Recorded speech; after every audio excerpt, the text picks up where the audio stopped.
I wish you bluebirds in the spring to give your. That's kind of a precursor to me asking you through COVID. The musicians really were affected quite adversely through that time period. How did you make it through that time period?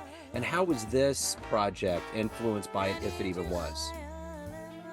Yeah, I mean, it was a really weird time. I think in terms of the sort of practicalities of making it through, I guess, I mean, I was quite lucky. I had some teaching that could sort of keep going. We could do sort of remote sessions, but obviously all the playing stopped. But actually, yeah, it gave me, it was sort of a blessing in disguise, even though it made some things a lot more difficult. It gave me a lot of time to really kind of focusing on what I wanted to do and do more creative projects and really study kind of music again, and not just go through the day to day of going to certain venues and playing a gig and then just going to bed and doing the same thing the next day. Actually having time to really listen to music, check music out, write new stuff, try stuff out, send it to Helena. She can tell me it's rubbish and I try again, and a few different things like that. So I think the idea of the project, even though the bulk of the project's probably been done since COVID, I think a lot of it, the ideas for it and a lot of the groundwork for it was probably done during that kind of lockdown period.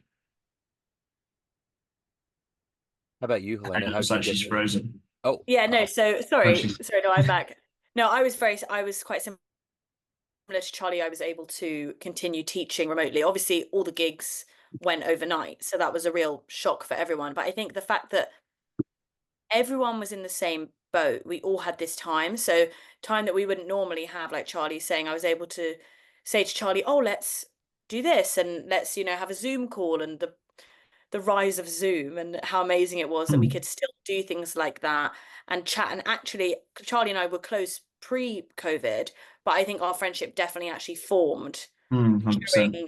during the COVID time, because we were able to have long phone calls that lasted an hour and a half, just because we didn't have Because there was nothing else to do. So and it was actually lovely. And then we realized, we'd worked together before, but then we started songwriting, and as soon as we were out of lockdown and everything was relaxed, we met up in a park and had a picnic and spoke about our music and what we wanted to do, and kind of and I think on a personal level as well, like we were able to just take time to actually really reflect on what we wanted to do and where we wanted to get to, because it was such a scary time for everybody.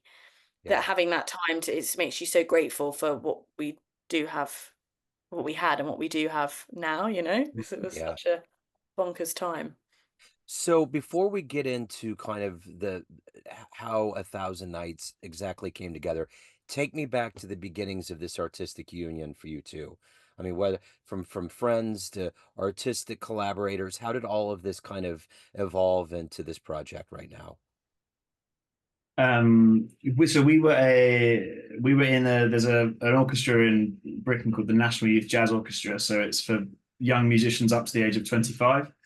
And we both were involved with that. And obviously Helena was singing, I played a bit of piano, and then I became this sort of composer in residence for it. And we just became friends through that, really. That's how we met, because we went to music college in different cities, and then we both moved to London at a similar time. So that's sort of how we met on that. And I think we always got on quite well, and singers and piano players always tend to get on because we kind of help them out a bit, and then whatever it is.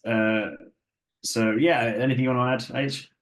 Yeah, I think that was, and obviously when you're in a big band, you're on the road for a lot of hours, so we might have been driving all the way up to Scotland or down to Cornwall. So we had about 8 hours in the coach where we could just talk Which is about nothing for Americans, but you do that nothing every day, in America, but for us it's a long way. So we'd talk and listen to the music that we loved, and we realized that we loved the same music, and we were inspired by the same like jazz greats, and we loved all the same records. So yeah, I feel like, and then once we started writing together, it just felt like, as you do, especially as musicians, as singers, I love to work with other people, and it's such a collaborative thing. And as soon as we sat down to do some writing, I was like, you feel the magic buzz, I guess, which is good. So obviously you're really into the American Songbook, but take me back to your beginnings of getting into music. Who were musicians, players, outfits that really influenced the way that you decided to go about your music? You go. So for me, I was a musical theatre kid. It was my life and soul. I went on tour with various productions. But thought I was always going to be in. My dream from a young age was to be on the West End or on Broadway, right? And I really looked up to, I don't know, Barbara Streisand and all those and all the big singers. And then when I got a bit older, I thought musical theatre is not really for me. But then I had a great music teacher, and she introduced me. She basically said to me, you know, all these songs are from the Great American Songbook, and all the songs that you love and the music that you want to sing all the time is all in here. I thought, oh my God, what's this? And then she, you know, gave me Chet Baker's record, Ella Fitzgerald's record, Sarah Vaughan, all these great singers. And that was it. I was sold. But it's only been in more recent years, when I look back, that one of my favorite films from a child, they were all musical films, but a lot, even just the soundtracks. So one was The Parent Trap with Lindsay Lohan, and the whole thing is basically Nat King Cole. And back then I used to make my mum write down the lyric, pause, write down the lyric, pause. So one of the first things I knew verbatim was LOVE by Nat King Cole, you know. So I think it was always around. But then I went on to study jazz at university and kind of went from there. Okay. Yeah, I think my grandfather on my dad's side, he was a big jazz guy. He wasn't a musician as such. He was a very decent piano player. Couldn't read music, but played all by ear, and he just loved like Oscar Peterson and Teddy Wilson and those kind of Art Tatum, and big Sinatra fan as well. Yeah. So it was on. I was exposed to it quite a lot, but didn't really get into it until I was a bit older. When I really liked playing in like the school bands and playing in the big bands and stuff. And then my teacher, I was sort of playing classical, but not getting so far with it. And then my teacher showed me jazz, and I was like, oh, that's the thing that my granddad used to do, and sort of linked it all together. And yeah, writing music was always, I don't know, there's something in about my personality or whatever. I like writing music. I like sort of crafting it, spending a long time with it, and yeah, that's always just been a thing, especially for a lot of people. Hence, probably why we've done a project like this. There's something about lots of people coming together, even if it's at like a football stadium or soccer. Sorry, and you see 60,000 people just cheering or singing at the same time. There's something really beautiful about it, and I think on a musical level, I'm always attracted to the same thing, like lots of people coming together and creating music, be that classical, a choir, or a big band and an orchestra. So that's kind of how I started. Yeah, I started my way into sort of jazz and music, really. Speaking of that live element, that's one of the seminal moments in our development of appreciating music. What was the first live jazz show that you saw, both of you respectively, that totally blew you away, that made you think, I want to be up there one day, I want to do this? Yeah. So for me, the first real jazz gig I went to, I was very lucky that for school, we went on a school trip to Cuba in the music department. Wow. And the first artist I saw was in this tiny little jazz club in Cuba, and his name's Roberto Fonseca, an amazing piano Yeah. player. And you know, this room was no bigger than it was tiny, and we were literally on top of the stage, and it was just him and the piano. I thought, that was it. My mind was blown. So It's that was so weird you mentioned that. I was doing some archiving the other day, and I remember interviewing him on a really cold day, and I remember how infectious he was, how absolutely gonzo he was about music, and it was so cool. He was such a cool yeah, cat. incredible. It was just the most amazing experience. It was very moving, you know, being in Cuba in this tiny venue, Mm.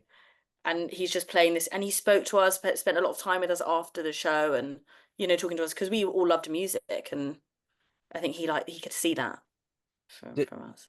and to see that in Cuba, I mean, there's such an infectious culture of art and celebrating music. It's almost woven into their DNA. Yeah, 100%. And I think when the children get to 11, they choose which school they want to go to, if it's music, art, dance, or more of an academic route. So, you know, it's fed into them from when they're so young, and it's amazing that there's access to all this stuff. We actually went to a school, and we were put into a class of let's say they were about 11, we were about 17, 18, and they were sight reading using the SOFAR method to read their music, and they were way above where we were. We were all, oh dear, how do we read this? But it was one of the best experiences of my life. It was incredible. Wow. How about you, Charlie? So the first sort of experience I remember thinking, yeah, I need to be up there. It wasn't it was just seeing when I was like 11, go to high school and seeing the high school sort of top band playing a concert and thinking, oh my God, and just like the power of it. And even though it was just a school band, my 11-year-old ears was just like, oh my God, I need to be there. I need to be able to like, on that stage. And that kind of, I sort of remember that being quite sort of seminal, even though it wasn't a sort of a professional artist as such. And then I remember when I was slightly older going to this little jazz club. It was kind of like a cricket club that they do like a jazz night every other Friday or something, and seeing a band, an English kind of bebop band. There was a guy, it was what was his name? Quentin Collins on trumpet, and Ross Stanley is a fantastic Hammond organ player. And it was like an organ trio. I can't remember who was on guitar. And maybe there was Brandon Allen on tenor sax as well. But and that was just sort of remember seeing that. I think, wow, this is a really high level. There's a level that I hadn't seen up close before, I think. So with 1,000 Nights, on a very visceral level, to be able to come together to make this and to put it out, how does it feel? Yeah, it's amazing. It's it feels quite strange now because it's been done a while. So Right. It feels a little bit, we've heard the tracks so many times, but now the whole world's about to be able to hear them. So it feels a little bit sort of strange, sort of because we haven't been working on it day to day, whereas 6 months ago it was kind of consuming our lives. But that's always the nature of these things. But yeah, it's really exciting. It's something that we worked so hard on together for a really long period of time, just from probably looking over 2 and a bit years ago since some of these arrangements started.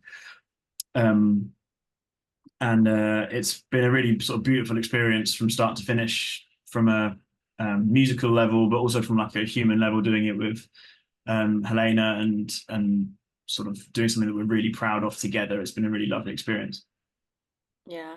For me, it feels like such a dream come true. I think as someone, when I was a child, if someone said, oh, you're going to have music that you've written, arranged and orchestrated for a big band and orchestra, like that, to me, that's like Barbra Streisand, Shirley Bassey, Celine Dion kind of, Ella Fitzgerald, Sarah, like that's their territory. So for us to have that opportunity to, and for me as a singer, there's nothing more powerful than standing in front of all those musicians and hearing that music. And I feel as well like the vocals really changed, and it's changed me as a singer, and the way I deliver my vocals when there is that emotional, like the strings are such an emotional instrument when you hear them. And yeah, it's a real magical and dream come true kind of thing. It's just to have it in our hands, it feels like it's like your child. I'm like, oh, it's my baby. It is. It really is like your child. And you're so protective over it. I just think, oh God, please love it. Everyone has to love it.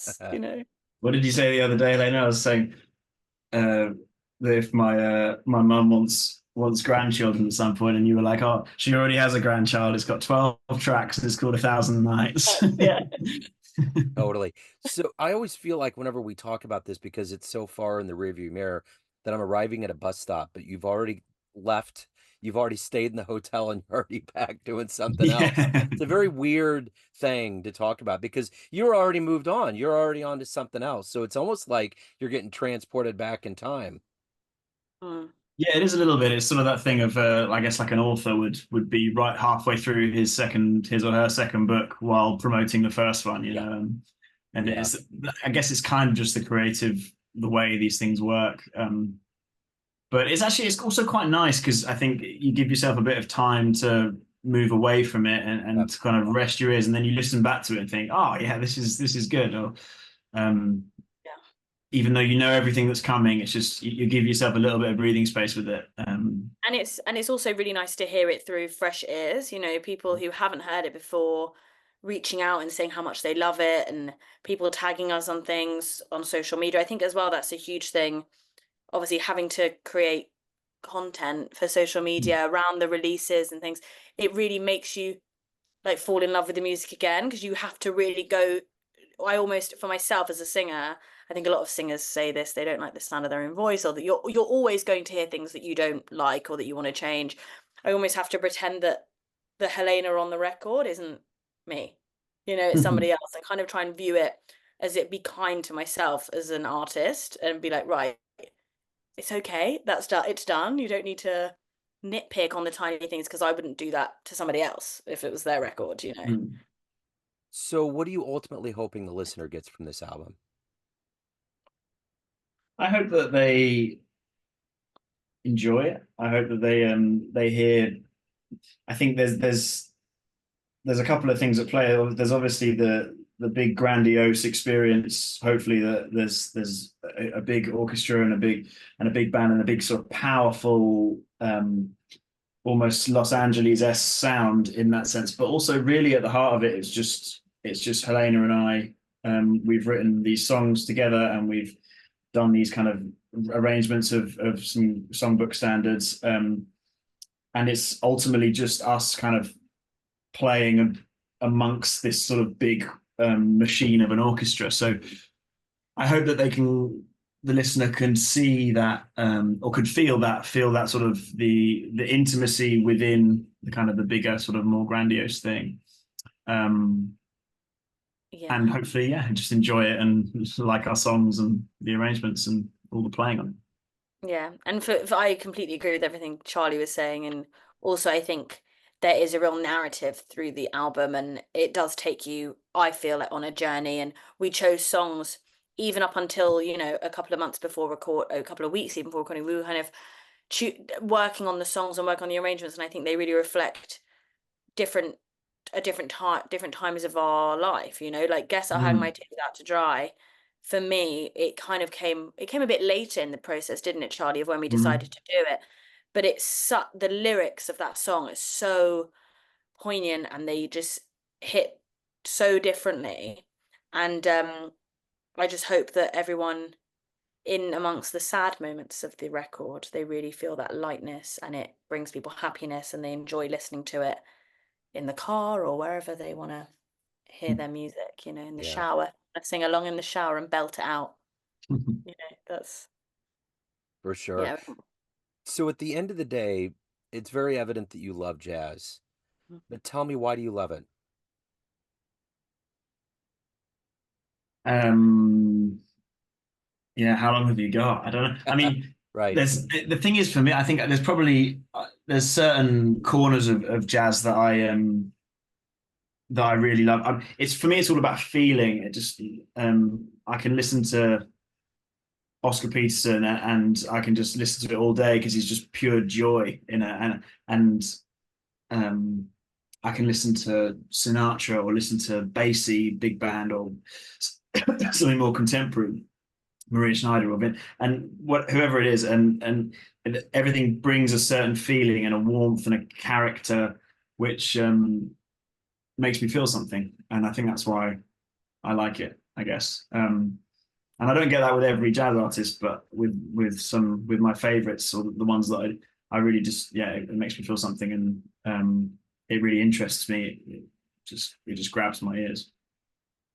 Yeah, I think for me, like what Charlie was saying, jazz just has such a rich history, and the people who have sung these songs and artists who have come before us, who have then influenced us, and were able to use, sing the same songs, use the same harmony, sing the same lyric, as going back, years and years and years and years. And it's so, you can listen to so many versions, and everyone has their own take on these standards, and there's so much freedom in jazz to make it your own while still paying respect and homage to the jazz greats who made the tradition what it is.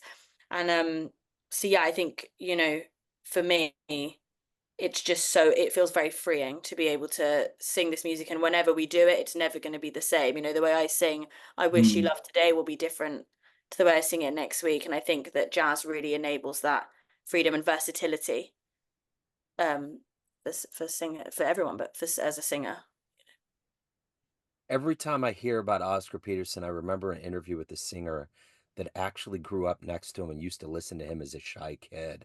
And it's just like, Wow. wow, like that was her baptismal. I mean, imagine a very Wow. young, shy, pre-stage guy that just was trying to get his chops, and it just happened to be Yeah, Oscar man. Peterson waving out of a window. It's weird. Yeah. So, That's Yeah. yeah, crazy. Imagine that. yeah, God. it's That would crazy. be, unfortunately, I didn't grow up next to Oscar Peterson as much as I'd have, No. Right. or No. any jazz great either. So rather So, annoying. I mean, actually, Jacob Collier lives about 50 meters down that way. So, Okay.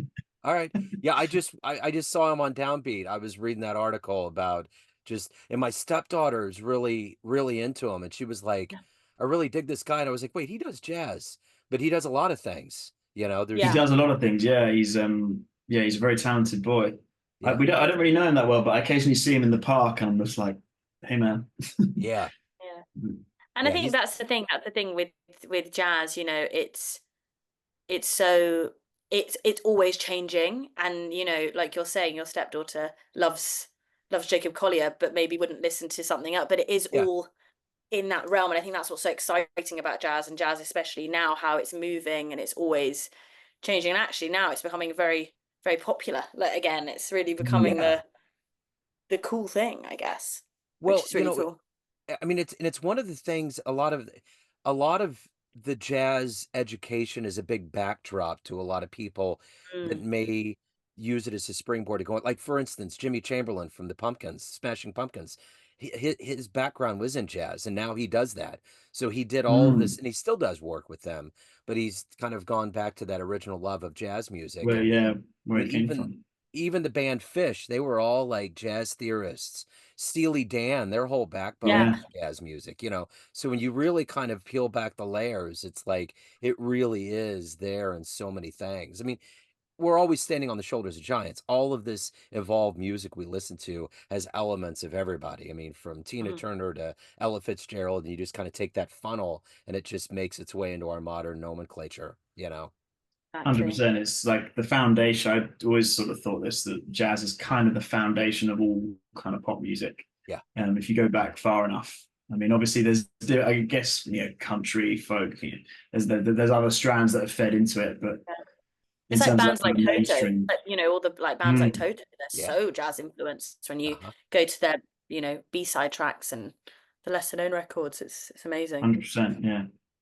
So, talk to me a little bit about the best place for people to pick up the album, catch you live, any of the good business. So it's going to be out on the 11th of October. It will be available everywhere you can consume music, I think. Spotify, Spotify, Apple Apple Music, Music, Amazon, all the YouTube, things. all of that. We have physical copies that we can sell. They can pre-order from our individual websites. I've got a big box of vinyls next door, which have just arrived. And we've got a live album launch show in London, and there's not loads of tickets left, but there still are some tickets left. That's on the 5th of November. And then we're looking to try and get a tour. Well, we're sort of in the process of just finalizing some dates on a tour for early next year. And we do have a gig as well in Birmingham, Charlie. Is that correct? We do, yeah. That's the part of the tour, which Yeah. will be end of March sometime. But yeah, and you can follow us on Instagram. Facebook, keep all the us social keep us media. Yes. keep us up in the loop. The usual Yeah, concept. it's really exciting to have Yeah. the music. And I think also the first single was out in July, and that was I Wish You Love, and the second single, which is 1,000 Nights, the title track from the record, is out this Friday. Okay. Yes, Excellent. that's a big thing. I should have said yes. We'll get that in the show notes. So, this has been wonderful. Thank you so much. Thanks for taking a minute out. Oh, And absolute pleasure. Thanks for having us. yeah, Yeah, thank you.